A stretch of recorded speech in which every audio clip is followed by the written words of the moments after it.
Alors aujourd'hui, je vais vous montrer comment réaliser une application web monopage ou comme en anglais SPA, c'est-à-dire une application web accessible via une page web unique. Donc, voici la démo. Donc, on va utiliser la technologie ASP.NET Core et Vue.js.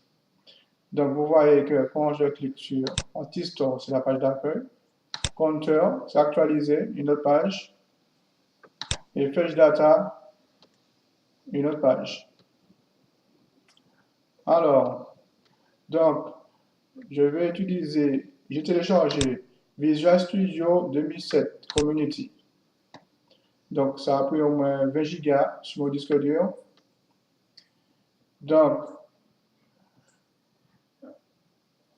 après avoir installé Visual Studio, j'ai téléchargé le code à cette adresse-là.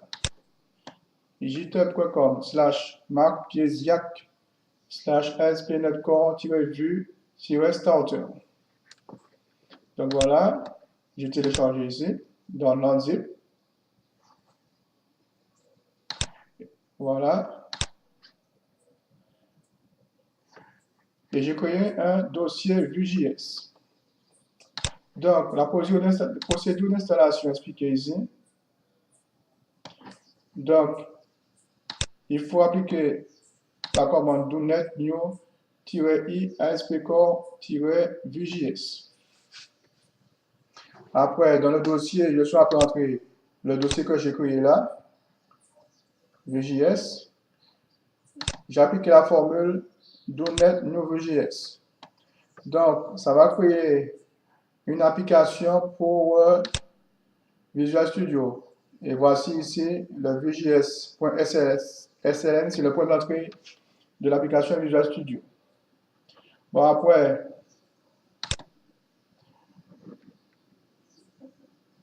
j'ai ouvert le projet dans Visual Studio.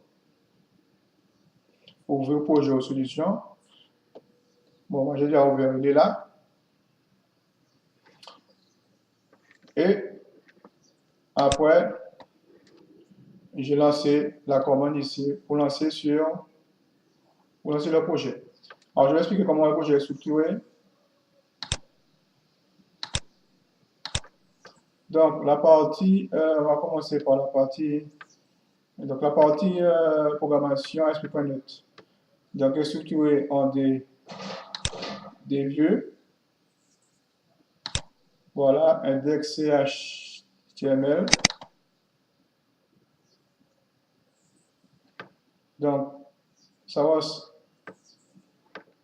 Et puis, la partie JavaScript qui est réalisée avec du Vue.js. Donc, on voit ici, par exemple, le menu, par exemple. Voilà, le menu ASP.NET Core with Vue.js 2 qui correspond à ça. Et après, il fait après le procédure composant routeur link de Vue.js. Donc, le routeur, voici. Donc, slash, ce qu'on va afficher, c'est anti-store. Quand c'est counter, on va afficher counter. Et pour fetch data, ça va revenir vers le composant fetch data. Donc, voici les composants qui sont là. Donc, pour le composant, par exemple, fetch data, donc ça va utiliser la bibliothèque, ça va faire un appel HTTP. Voilà, qui est ici. À API/sampledata/weather-forecast. Donc maintenant, si on regarde le code Vue.js, on va dans le contrôleur sample data. Voilà, API. Donc ici, le contrôleur qui est sample data controller. Et l'action, c'est Weather Forecast. Donc, ça va retourner 5 éléments de type Weather Forecast qui correspond donc la propriété qui a une propriété, la date, température et un renseignement qui correspond bien à ce qui est là, date, température et semeur. Donc voici la partie URL pour accéder au fichier JSON.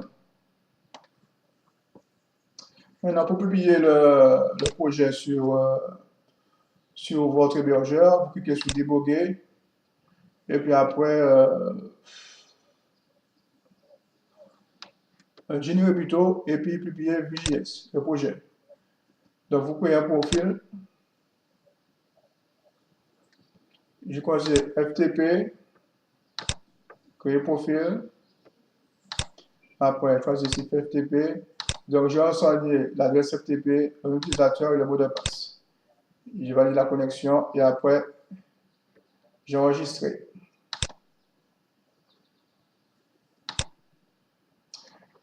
Donc, les différentes nouveautés de ASP.NET Core 2 sont expliquées sur le site developer.com.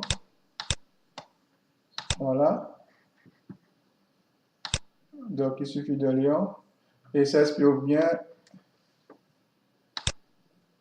l'utilisation de Visual Studio 2007, update 3. Et ça explique la structure d'un projet ASP.NET Core et l'utilisation des Razor-pages.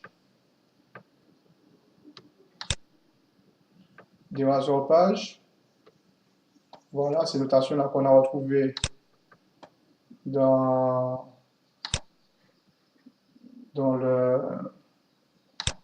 les views là. Voilà, view data. Donc ça explique toute cette notation un peu. Et puis la partie JavaScript. Voilà, on peut utiliser différents outils JavaScript, TypeScript, AngularJS, React.js. Et maintenant que je vous ai proposé Vue.js.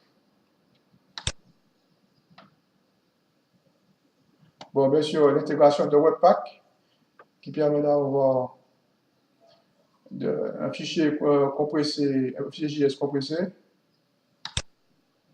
Donc, c'est une façon de protéger vos codes JavaScript.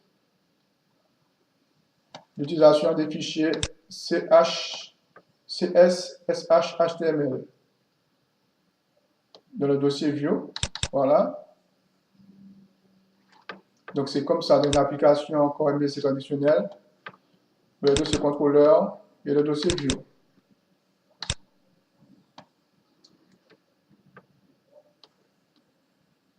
Et puis, et bien sûr, la partie Vue.js que j'ai expliqué ici, qu'on retrouve donc ici dans le dossier client application. Merci de votre attention, à bientôt pour d'autres démos.